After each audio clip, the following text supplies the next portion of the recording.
Well, thank you very much for this opportunity to talk about natural resources and development in Latin America. And answering your question, the role of the natural resources can be traced back to the colonial times.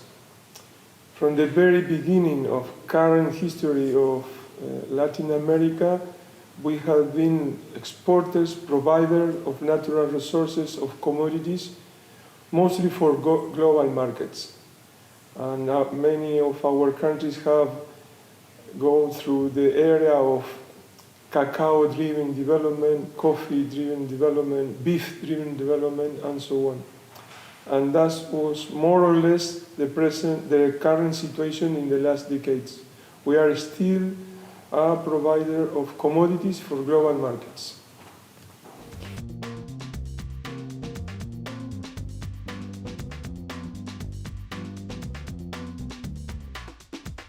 Well, this has been one of the most amazing changes in the political landscape in the continent.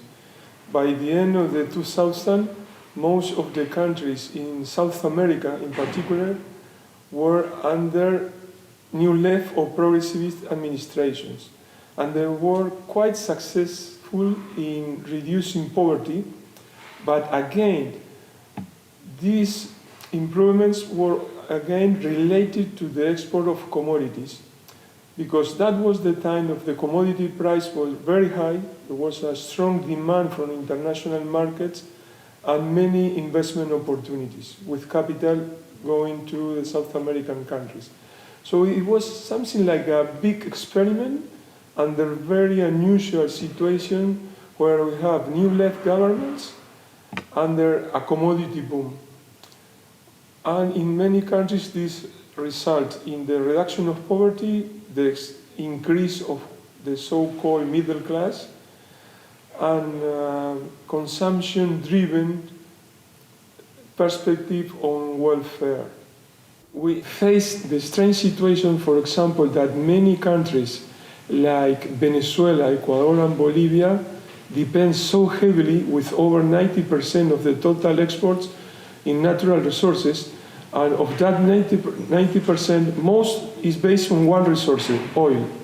So on one side, these countries have enjoyed economic growth, but on the other side, they are more and more subordinated to the global markets as a provider of commodities.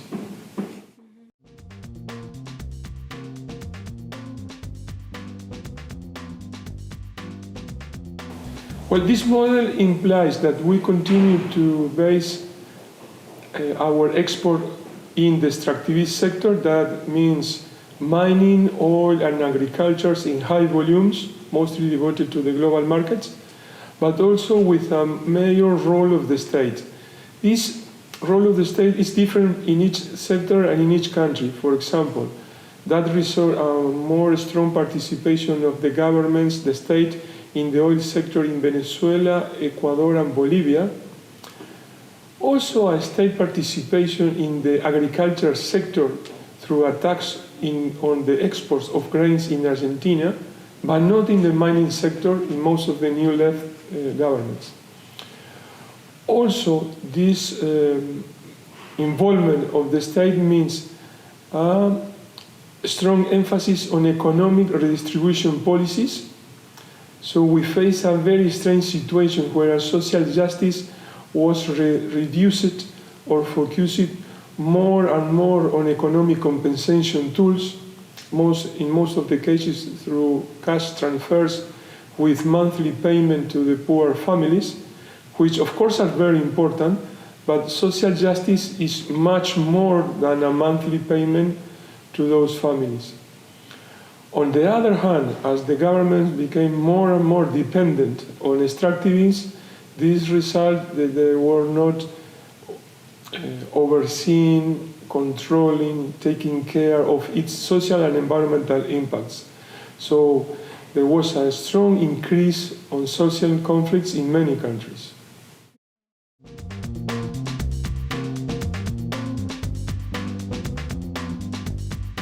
The impacts are very complex because we have major constraints on the economic dimension of the political life, but there are also social constraints because many social groups now face strong reactions and resistance to the extractivist strategies because of their local, social and environmental and territorial impact. So in many cases, the problems that are faced by some progressivist groups, political groups, particularly in the Andean countries, are more and more related to a complex situation where economic, social and political factors are all together. And also because the welfare that was expected by major groups as the main promise, the main commitment of the governments have not really fulfilled in its extent. There are still serious problems of poverty, quality of life, access to services, and so on. Mm-hmm. The situation is different perhaps in Brazil, where the crisis is more a political crisis related to the lowering of the economic sector, but also related to very serious problems in corruption and in social situation in major cities. Mm.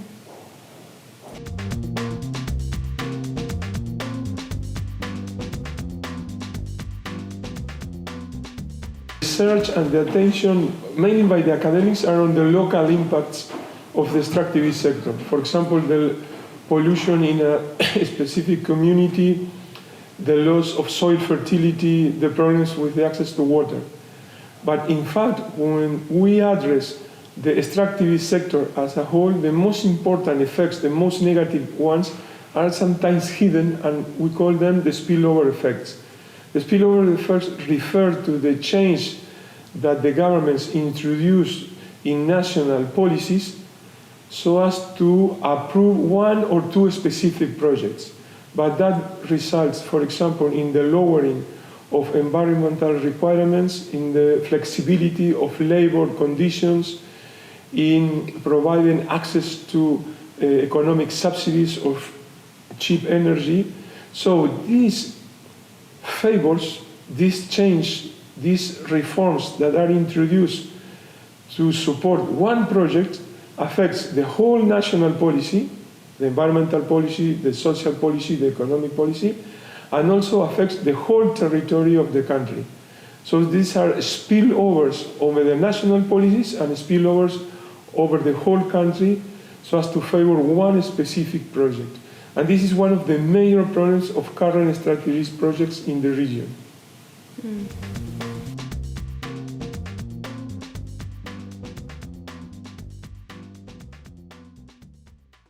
There are many alternatives. Our first reaction will be, particularly to the economies, we need to improve accountability systems because their current accountability and how they introduce economic value in national accounting, for example, does not include the economic cost of social, environmental, and territorial impact. So in one way there is, I get an income of money through the export of natural resources, but at the same time I am losing money because of the loss of soil fertility, the pollution of water, and so on. So we need more clear economic indicators of the impact of the extractivism in the national economy. Then we need a more clear and open perspective on the production sector of our economies, because in many cases the extractivist sector have a side effect of reducing other economic sectors, productive sectors, either by effects, for example, of the Dutch disease, where there is a weakening of the industrial sector when we enjoy in some way very high values of the natural currencies. So this is one of the main results of the extractivist boom in the South American countries, that there is a strong primarization of our export, and we are still unable to promote our own industrial value chains in our region. And lastly, I would say that we need to endorse the need of alternatives, because either from conservative sectors or from the new progressive one, they reach a very similar discourse in terms that there is no alternative. There is no alternative, and we should continue to be the exports of commodities and to play a role of subordinate economic actors in the global market. So my last comment would be that we must break those walls of there is no alternative and to look for other alternatives, for other economic structures, other economic relationships, but also other consumption patterns, other view of welfare and well-being. One of the most interesting outcomes of the alternative discussion in South America in particular is under the label of buen vivir. Buen vivir could be translated to English as something similar to the well-being, but well-being in a different sense to traditional Western views, because this includes the quality of life of the individuals, but individuals living in a community. And the definition of the community also includes its natural and ecological landscapes, and also these are rooted in specific geographical areas. So the well-being is a major new discussion with a mix of traditional points of view from the Western critical version of development, like the biocentric approach that recognizes rights in nature, also the ecofeminist approach, mixed, articulated with some indigenous ideas, perspective in South America, like the concept of Pachamama or Mother Earth, the concept of expanded communities. This new mixing of ideas is also at the same time very pragmatic, because it results in the proposal, for example, of tax reforms, changing national policies on territorial planning and regional planning, also how we understand our role in the globalization, and also how we understand our role in regional markets and regional integration process. So in some way, it's on one side philosophical, looking for a change not only in the conceptual framework, but also in the spirituality, in the feelings of how we address alternatives, but at the other time they are very specific, very pragmatic. So in these alternatives, most people, most actors that being active in this discussion can engage in a discussion with economic minister presenting alternative plans showing that another way is possible for their countries.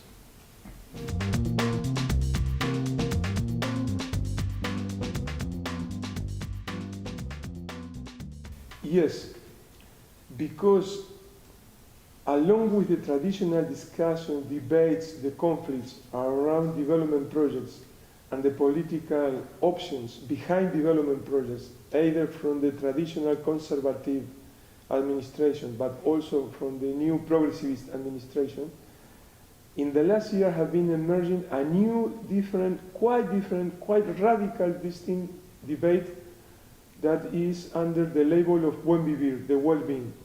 And this discussion is at the same time a critical point of view over traditional development in any of its varieties, but also permits to enter a new political debate to move beyond development, looking for alternatives. And these alternatives are at the same time post-capitalist and post-socialist. These alternatives are a mix, as I said, of traditional knowledge of some indigenous groups, but also critical points of view within Western knowledge. So they are intercultural. These new options are not a return to the past. In fact, these new options, these new debates are dealing on how to deal with the future. These new options have a strong environmental commitment, which is a critical input for this debate, particularly in times where we're facing major threats on the ecological level, such as climate change. And also, this new approach are producing new pragmatic, specific proposal of national policies. So in this point of, after that point of view, I am very optimistic of this very new approach to the debates and the alternatives.